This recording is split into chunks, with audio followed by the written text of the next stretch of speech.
사도신경으로 8월 30일 어린이사역 2팀 예배를 시작하겠습니다.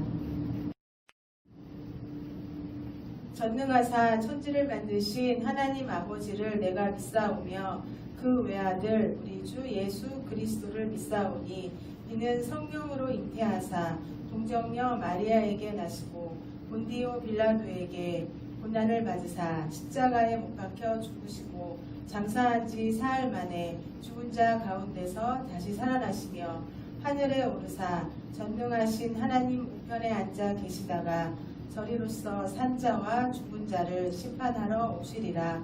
성령을 믿사오며 거룩한 공예와 성도가 서로 교통하는 것과 죄를 사하여 주시는 것과 몸이 다시 사는 것과 영원히 사는 것을 믿사옵나이다. 아멘.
오늘의 말씀 제목은 바울이 베드로를 책망했어요. 갈라디아서 2장 11절부터 13절 한 목소리로 읽겠습니다.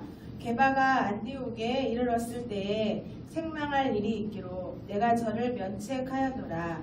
야고보에게서 온 어떤 이들이 이르기 전에 게바가 이방인과 함께 먹다가 저희가 오매 그가 할례자들을 두려워하여 떠나 물러가매 남은 유대인들도 저와 같이 외식함으로 바나바도 저희의 외식에 유혹되었느니라.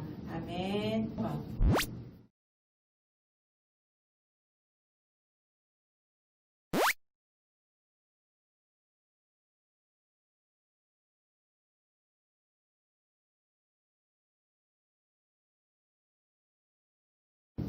친구들 안녕. 일주일도 잘 지냈나요?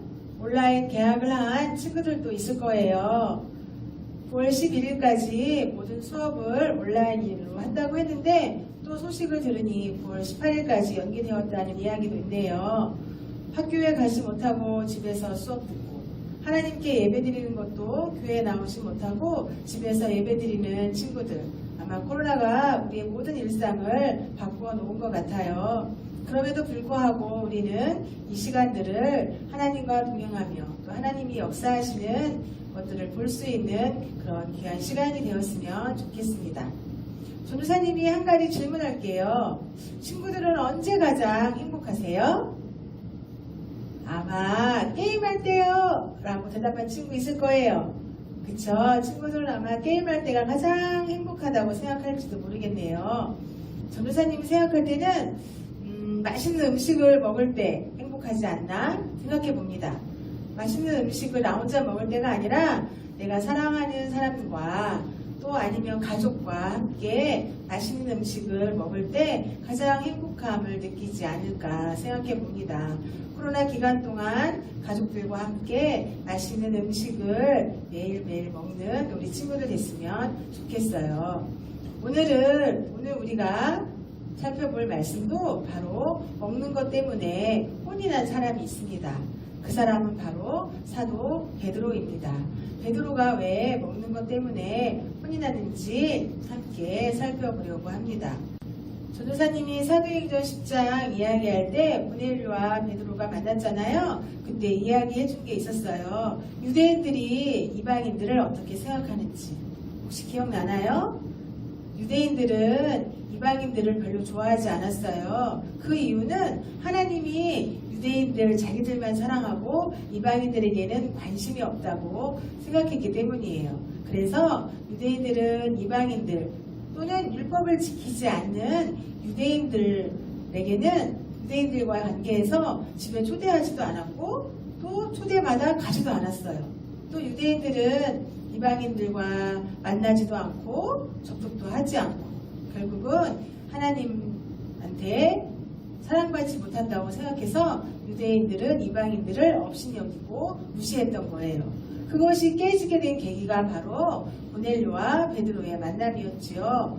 고넬료가 베드로를 초청했고 베드로는 고넬료의 집에 가서 하나님의 말씀, 복음을 전했을 때 이방인이었던 고넬료와 그의 모든 가족들, 친족들, 친구들이 예수님을 믿게 되었고 온 가족이 세례를 받는 놀라운 은혜를 경험하게 되었죠. 그래서 베드로는 하나님이 유대인들만 사랑하는 것이 아니라 이방인들도 사랑하고 이방인들에게도 복음이 증거되는 것을 원하시는구나라고 깨달았던 사람이었어요. 그런데 오늘 사도 베드로가 갈라디아에서 말씀을 보면 그렇게 행동하지 않았던 모습을 보게 돼요. 여러분 갈라디아서는 언제 기록했는지 알아요? 갈라디아서는 사도 바울이 1차 전도 여행을 했을 때 어느 지역으로 갔다고 얘기해 줬냐면 갈라디아 지방으로 갔다고 얘기했거든요. 그 갈라디아 지방에 갔던 사도 베드로가 1차 전도 여행 때 기록했던 말씀이 바로 갈라디아서입니다. 그 갈라디아서 2장에 보면 오늘 베드로가 왜 바울에게 책망을 받았는지 알 수가 있습니다. 여러분이 말씀 읽었죠? 네, 어느 날 베드로가 안디옥에 이르렀을 때 일이라고 기록되어 있어요. 베드로가 안디옥에 이르렀을 때 이방인들과 함께 식사를 하고 있었죠. 아마 유대인이었던 베드로는 이방인들과 식사하는 것이 너무나 자연스러웠을 거예요. 왜냐하면 고넬료의 가정이 하나님의 은혜를 받고 또 하나님은 이방인들도 구별하지 않고 관심을 가지고 있구나라고 깨달았기 때문이었죠. 그래서 아마 아무런 꺼리낌 없이 유대인이었지만 이방인들과 함께 식사를 했을 거예요. 맛있게 식사하고 있는데 갑자기 그곳에 야고보에게서 보냄을 받은 유대인들이 도착을 해요. 할례를 무척 강조했던 사람들이었다고 볼 수 있겠죠. 그 사람들이 오니까 베드로가 슬그머니 자리에서 일어나는 거예요. 자리에서 일어나서 이방인들과 멀리 떨어져 이방인들과 식사하지 않은 척하는 장면을 보게 돼요. 왜 그랬을까요? 아마 야고보에게서 온 그런 할례자들, 유대인들, 율법을 강조하는 유대인들에게 이방인과 함께 식사하는 것을 보이고 싶지 않았을 거예요. 저 베드로는 왜 이방인들과 식사하는 거야? 그 소리를 듣고 싶지 않았을 거고, 그렇게 자기가 이방인들과 식사하는 것이 들키면 창피하다 이런 마음을 가지고 있었기 때문에 아마도 그 사람들에게 보이기 위해서 율법을 잘 지키는 유대인들에게 베드로도 나도 율법을 잘 지켜 이방인들과 함께 식사하지 않는 거야 라고 보여주고 싶어서 그렇게 이방인들과 식사하는 도중에 자리에서 일어나 떠나게 되었던 것 같아요. 친구들도 이런 경험 있나요?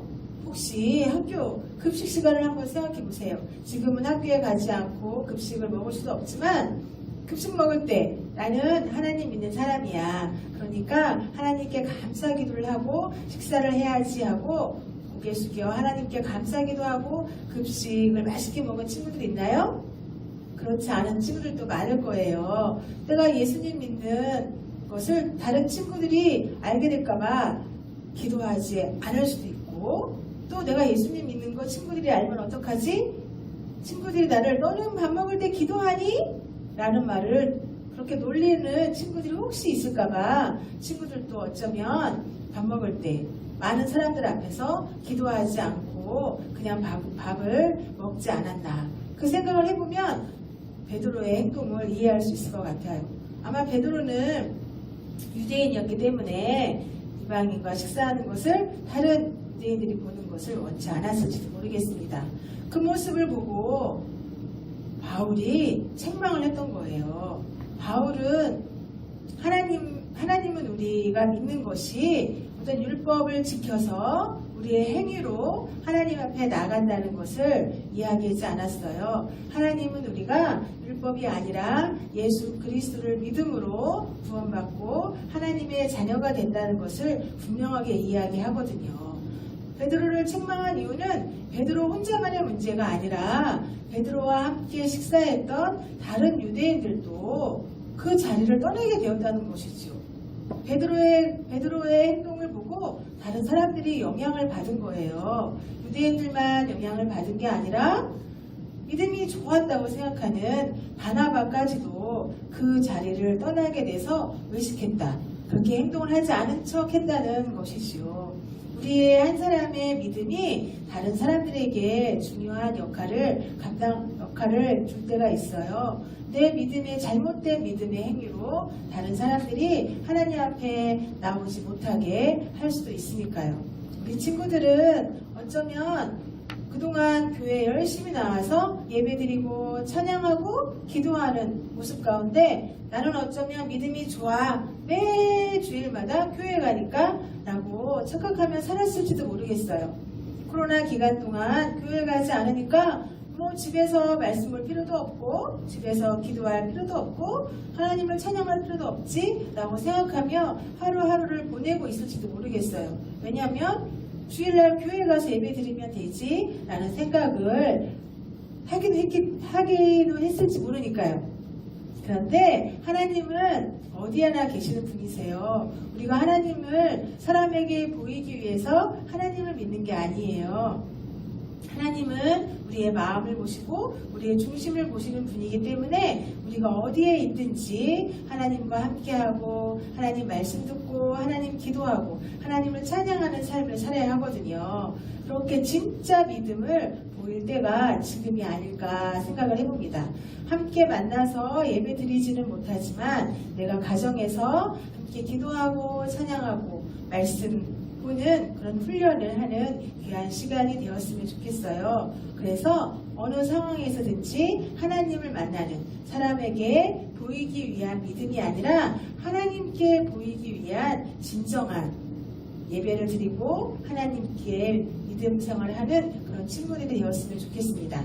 그래서 이런 코로나 기간 동안에 교회에 나오지 못하지만 친구들 매일매일 마이바이블 열심히 했으면 좋겠습니다.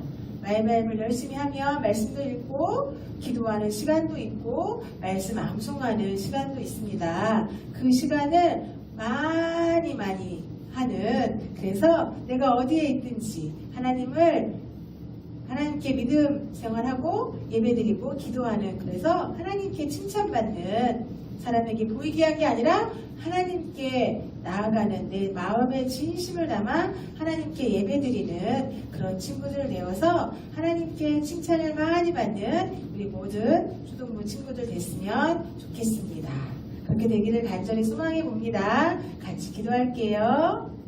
하나님 아버지 감사합니다. 오늘 베드로가 다른 사람에게 보이기 위한 행동을 해서 바울에게 책망을 받았습니다. 우리의 믿음이 사람에게 보이기 위한 것이 아니라 하나님께 보이기 위하여 진심을 다하여 예배드리는 우리 친구들 될 수 있도록 인도하여 주시옵소서. 나의 행위로 내가 믿음이 있다라고 하는 것이 아니라 하나님을 말씀 가운데, 기도 가운데 온전히 만나서 그 하나님과 멋지게 동행하는 우리 친구들 될 수 있도록 한 명 한 명 인도하여 주시고 축복하여 주시옵소서. 예수님의 이름으로 기도합니다. 아멘. 하늘에 계신 우리 아버지여, 이름이 거룩히 여김을 받으시오며 나라의 임하옵시며 뜻이 하늘에서 이루어질 것 같이 땅에서도 이루어지이다. 오늘날 우리에게 일용할 양식을 주옵시고 우리가 우리에게 죄 지은 자를 사하여 준 것 같이 우리 죄를 사하여 주옵시고 우리를 시험에 들게 하지 마옵시고 다만 악에서 구하옵소서. 나라와 권세와 영광이 아버지께 영원히 있사옵나이다. 아멘. 시편 23편 전편 1절부터 6절까지의 말씀. 여호와는 나의 목자시니 내게 부족함이 없으리로다. 그가 나를 푸른 풀밭에 누이시며 쉴만한 물가로 인도하시는도다. 내 영혼을 소생시키시고 자기 이름을 위하여 어의 길로 인도하시는도다. 내가 사망의 음침한 골짜기로 다니시라도 해를 두려워하지 않을 것은 주께서 나와 함께 하심이라. 주의 지팡이와 막대기가 나를 안위하시나이다. 주께서 내 원수의 목전에서 내게 상을 차려주시고 기름을 내 머리에 부으셨으니 내 잔이 넘치나이다. 내 평생의 사랑심과 인자하심이 반드시 나를 따르니니 내가 여호와의 집에 영원히 살리로다. 시편 1편 1절부터 6절까지의 말씀. 시편 20편 사람은 악인들의 꾀를 따르지 아니하며 죄인들의 길에 서지 아니하며 오만한 자들의 자리에 앉지 아니하고 오직 여호와의 율법을 즐거워하여 그의 율법을 주야로 묵상하는도다. 그는 시냇가에 심은 나무가 철을 따라 열매를 맺으며 그 잎사귀가 마르지 아니한 같으니 그가 하는 모든 일이 다 형통하리로다. 악인들은 그렇지 아니하며 오직 바람에 나는 겨와 같도다. 그러므로 악인들은 심판을 견디지 못하며 죄인들이 의인들의 모임에 들지 못하리로다. 무릇 의인들의 길은 여호와께서 인정하시나 악인들의 길은 망하리로다. 시편 1편 1절부터 전편 1절부터 6절까지의 말씀. 아멘. 친구들, 오늘도 우리는 무엇을 해야 할까요? 네, 바로 하나님 말씀 암송을 해야 합니다. 귀찮아하지 말고 우리 머릿속에 있는 미엘린이 확장될 수 있도록 오늘도 열심히 암송하는 친구들 됐으면 좋겠습니다. 그동안 암송했던 시편 23편, 시편 1편 같이 복습하도록 하겠습니다. 시편 23편 첫편 1절부터 6절까지의 말씀. 여호와는 나의 목자시니 내게 부족함이 없으리로다. 그가 나를 푸른 풀밭에 누이시며 쉴만한 물가로 인도하시는도다. 내 영혼을 소생시키시고 자기 이름을 위하여 의의 길로 인도하시는도다. 내가 사망의 음침한 골짜기로 다닐지라도 해를 두려워하지 않을 것은 주께서 나와 함께 하심이라. 주의 지팡이와 막대기가 나를 안위하시나이다. 주께서 내 원수의 목전에서 내게 상을 차려주시고 기름을 내 머리에 부으셨으니 내 잔이 넘치나이다. 내 평생의 선하심과 인자하심이 반드시 나를 따르리니 내가 여호와의 집에 영원히 살리로다. 시편 23편 전편 1절부터 6절까지의 말씀. 1편 전편 1절부터 6절까지의 말씀. 복 있는 사람은 악인들의 꾀를 따르지 아니하며 죄인들의 길에 서지 아니하며 오만한 자들의 자리에 앉지 아니하고 오직 여호와의 율법을 즐거워하여 그의 율법을 죄하로 묵상하는도다. 그는 시냇가에 심은 나무가 철을 따라 열매를 맺으며 그 잎사귀가 마르지 아니함 같으니 그가 하는 모든 일이 다 형통하리로다. 악인들은 그렇지 아니하며 오직 바람에 나는 겨와 같도다. 그러므로 악인들은 심판을 견디지 못하며 죄인들이 의인들의 모임에 들지 못하리로다. 무릇 의인들의 길은 여호와께서 인정하시나 악인들의 길은 망하리로다. 시편 1편 전편 1절부터 6절까지의 말씀. 아멘.